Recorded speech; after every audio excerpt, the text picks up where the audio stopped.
Zangwen, je rappelle que vous êtes directeur de projet Alcatel Lucet et fondateur de l'ESIAC, École supérieure d'ingénieurs d'Afrique centrale. Vous parlez avec autorité et l'on retient donc Donald Trump fait de la gesticulation géostratégique. Mamad Kebir, vous êtes en Djamena au Tchad.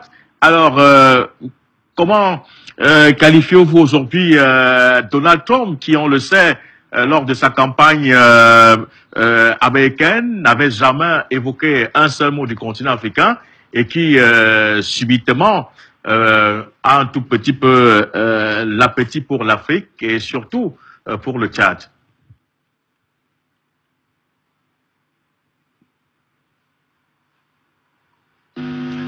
Merci. Donc, d'abord, je voudrais donner quelques explications bien en profondeur pour mieux comprendre cette campagne de dénigrement et de discrédit de l'administration Trump contre notre pays et ses dirigeants.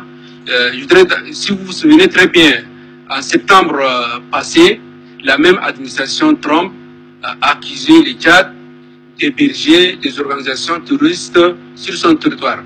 Jusqu'à preuve contraire, les États-Unis n'ont pas pu présenter des preuves palpables pour soutenir que le Tchad héberge des organisations terroristes. Et à l'époque, bien sûr, beaucoup de Tchadiens, dont moi-même, on a dénoncé ces accusations infondées, du moment où le Tchad s'est engagé dans la lutte contre le terrorisme pour participer dans la stabilisation et la sécurité des pays de la zone CEMAC, de la sous-région, voire même de l'Afrique de l'Ouest.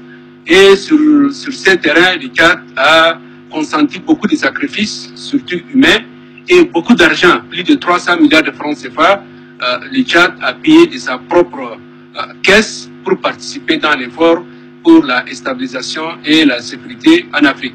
Donc, un pays comme le Tchad qui participe à ce niveau, venir l'accuser pour dire que c'est un pays terroriste, c'est un pays qui héberge des organisations terroristes, jusqu'à maintenant, preuve contraire, il n'y a pas de preuve qui peut soutenir vraiment cette accusation. Maintenant, cette accusation n'a pas pu aboutir, a fait un échec.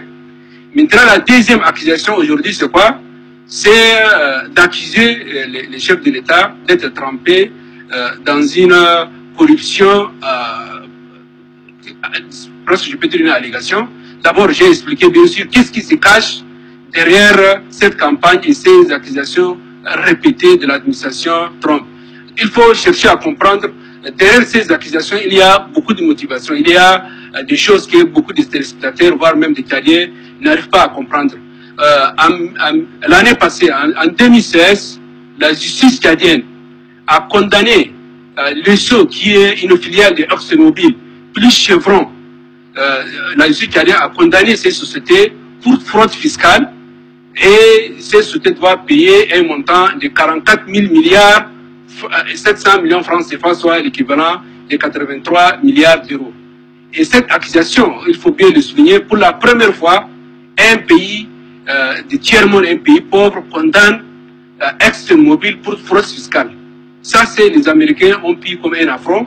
Et derrière ça, il y a même eu une visite d'un haut responsable, à l'occurrence de M. Rex Tillerson, actuel secrétaire d'État américain, qui est arrivé au Tchad pour négocier par rapport à cette affaire. Finalement, il est rentré sans trouver une solution. Et quelques semaines plus tard, il a été nommé secrétaire d'État aux États-Unis. Donc, derrière toutes ces campagnes, il y a des lobbies pétroliers qui manipulent, qui utilisent l'administration Trump pour vraiment régler des comptes au Tchad. Ça, c'est une première explication. La deuxième explication, depuis le pétrole du bassin du Touba, aucune entreprise américaine de sociétés pétrolières n'a gagné de contrats pétroliers au Tchad. Ce sont les autres, surtout les Chinois, qui de plus en plus gagnent plus de contrats au Tchad au détriment des sociétés américaines. Et ça aussi, les Américains n'ont pas beaucoup apprécié à ce que les sociétés chinoises de plus en plus sont présentes au Tchad dans l'exploitation de l'industrie pétrolière, dans une raffinerie, dans des cimenteries, donc dans beaucoup de projets, les sociétés chinoises sont de plus en plus présentes. Et ce qui freine l'influence des sociétés américaines au Tchad.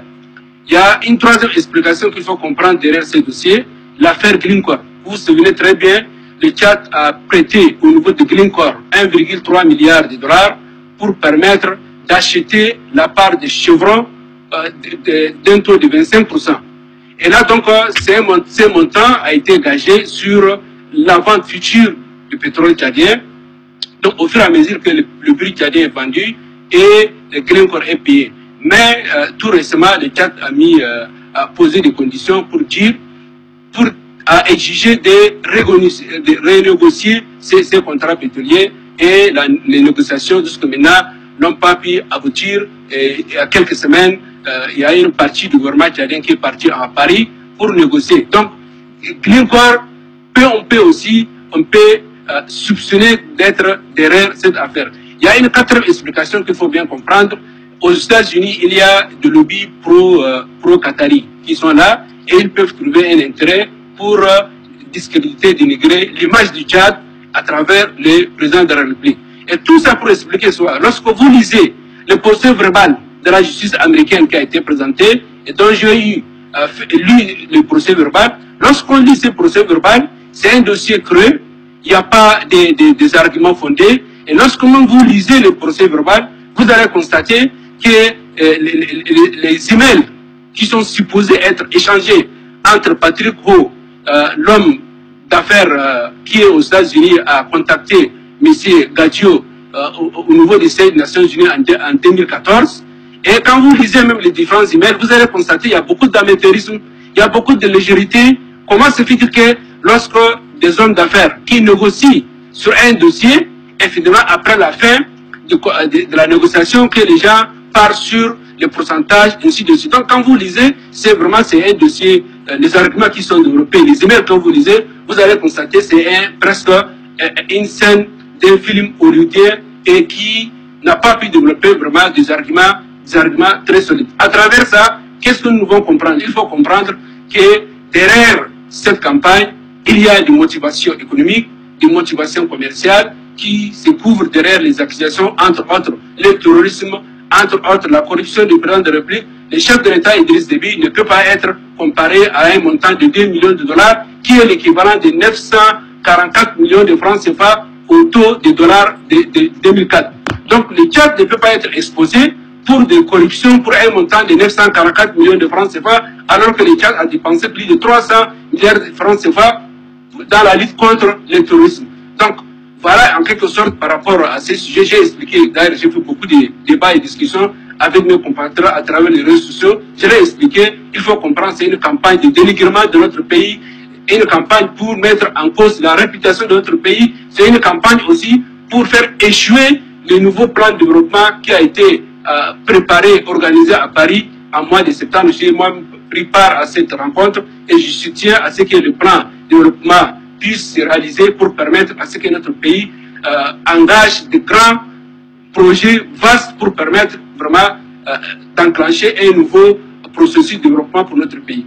Merci Mahamat Kébir pour ces clarifications qui édifient donc les échanges ici. Alors Monsieur Libi Lobé, vous avez suivi les réactions des uns et des autres. Pour vous, c'est une cabale, c'est un coup monté pour ternir l'image du président Idriss Déby Itno, ou c'est un coup monté pour empêcher les partenaires au développement de financer le projet national, le programme national de développement que le Tchad est en train de mettre en route pour l'amélioration des conditions de vie de ces populations? Je suis très sceptique par rapport à la pertinence de la théorie des complots, qui semble être le cheval de bataille d'un certain nombre de personnes qui interviennent dans ce type de débat, et avec un discours à la limite du fanatisme abject. Les États africains sont des États, et surtout les États de l'Afrique centrale, extrêmement mal gouvernés. Ça ne se cache pas. Et cette mauvaise gouvernance, elle est adossée essentiellement sur l'appropriation par un groupuscule de personnes d'élite de l'establishment de ces différents pays-là, des ressources de ces pays, avec à la pointe la confiscation du pouvoir, la pérennité au pouvoir, etc. Mais cela ne veut pas dire que les États africains doivent fait l'objet d'attaques de toutes sortes au nom peut-être du droit d'ingérence, etc., etc. Tout ça, c'est à relativiser. Mais je n'aime pas ces diatribes que je viens d'entendre globalement contre les autres pays, etc., etc. Moi, ça me laisse à 0 degré. Et je sais de toutes les façons que la consolidation de nos souverainetés ne passe pas par des débats, des discussions, des dialogues, tous ces débats que j'entends.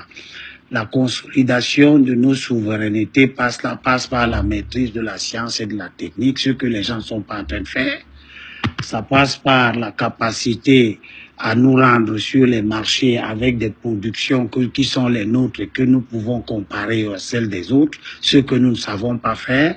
Vous pouvez avoir toutes les diatribes du monde. Si le débat c'est que on veut préférer l'exploitation pétrolière par la Chine à l'exploitation pétrolière à l'américaine, c'est bonnet blanc, ça n'ira pas loin non plus. La Chine ne vient pas vous développer, les Américains ne sont pas venus vous développer, la France ne vous a pas développé 50 ans ou 70 ans de collaboration. Changez tous ces gens-là par la Chine parce que elle se tait sur vos bêtises gouvernementales ne change pas non plus le destin des pays africains. Donc moi je crois que nous devons avoir la capacité à ne pas se laisser manipuler par des discours émanant des gouvernements dont la caractéristique indiscutable est le totalitarisme. Et je crains que nous ayons des comportements qui visent à faire comme si nous étions ceux qui sont appelés à qualifier les chefs d'État. Hein? Monsieur Déby est bon parce qu'il gouverne à ma convenance, moi le Camerounais. Mais laissez les Tchadiens discuter de ces questions. C'est les Tchadiens qui sont en face de Monsieur Déby. Hein? Si le Tchad est bien gouverné, c'est d'abord les Tchadiens qui en répondront. C'est eux qui rendront compte. Que disent les députés tchadiens? Que dit l'opposition tchadienne? Je n'entends pas l'opposition parler.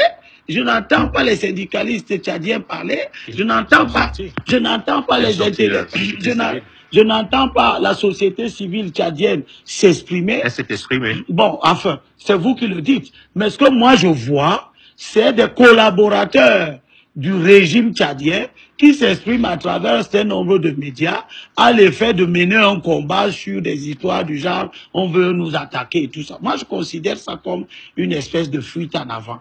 Si M. Déby gouverne bien le Tchad, M. Déby est au pouvoir depuis plus de 20 ans. 20 ans, c'est le temps que la Corée du Sud a mis pour se développer. Et 20 ans durant, il fait ces mêmes scènes-là. Et le Tchad est un pays indigent. Ça peut ne pas vous plaire. Donc, quand vous faites ce genre de débat, après, gardez vos émigrés, vos pauvres chez vous. Ne les envoyez pas traverser les déserts, aller mourir sur les mers, etc. et aller tenir des conférences où on demande aux Européens, aux Américains de financer l'aide publique au développement. La souveraineté, c'est aussi que vous ne demandez plus l'aide publique au développement. Vous ne pouvez pas faire tous ces débats sur la souveraineté et demain aller vous asseoir à Paris, aller faire des conférences à Paris pour le programme de développement. Les États-Unis ne font pas de conférences à Paris pour le développement des États-Unis. Ils s'asseyent chez eux, ils décident de leurs choses. Si ça ne marche pas, on change de président, on passe à autre chose. Faites pareil, voir. Faites la même chose. Décidez de vos affaires. Les débats sur on ne veut pas que, qui ne veut pas que quoi? Quand la Chine a décidé de sortir de ses embarras et tout, elle n'a demandé à personne. Elle s'est organisée, elle a commencé à fabriquer son acier, elle s'est débrouillée, etc. Petit à petit, jusqu'à arriver sur la scène internationale avec des conditions qui sont telles que les autres sont obligés de faire avec elle. Nous, ici, nous sommes des spécialistes des grands débats. Sur on ne veut pas qu'on se développe. Qui ne veut pas que vous le développez? Alors, c'est vous qui volez votre argent, c'est vous qui amenez votre argent dans les banques européennes et étrangères, c'est vous qui n'avez pas, vous êtes incapable, vous faites des débats sur la monnaie, personne ne vous empêche de créer votre monnaie. Créez vos monnaies si vous en avez le besoin. Si vous pouvez le faire, vous ne le faites pas. Vous faites seulement des débats. Les chefs d'État jouent à être des victimes de je ne sais quel complot, alors que le fond de cette affaire, c'est que M. Déby confisque le pouvoir. Moi, c'est ça qui m'intéresse. M. Déby n'est pas au pouvoir depuis 30 ans, parce que, ou 25 ans passés déjà, parce que le Tchad l'aime, il gouverne bien le Tchad. Non, c'est pas vrai. Il y a encore quelques jours ici, si on n'avait pas eu un coup d'État au Zimbabwe, on trouverait des gens sur des plateaux de télévision ici en Afrique pour trouver que c'est extraordinaire, le Zimbabwe est tellement bien gouverné. Et le jour où, comment il s'appelle, M. Mugabe est tombé, on a vu des liesses populaires. Attention de vouloir que les États soient gouvernés à la convenance de nous autres, qui ne sont pas les ressortissants de ces États et qui faisons des débats idéologiques. Les populations de ces pays souffrent. Elles sont malades, elles n'ont pas de soins, elles n'ont pas d'accès aux médicaments, elles souffrent de tout. Et nous soutenons des faux combats dits anti-impérialistes, guidés, dominés, organisés par des chefs d'État dont le seul souci est de rester au pouvoir 30 ans, 40 ans. Il faut donc, il faut maîtriser la science et la technique, comme vous avez dit, monsieur Tout ce que vous dites là, ça n'a rien à voir avec les exigences de souveraineté, parce que quand je regarde les exigences de souveraineté, nous sommes à 10 000 km des exigences de souveraineté. Vous n'êtes en train de rien fabriquer, vous allez appeler les Chinois pour venir fouiller votre sol, pour voir s'il y a du pétrole dedans.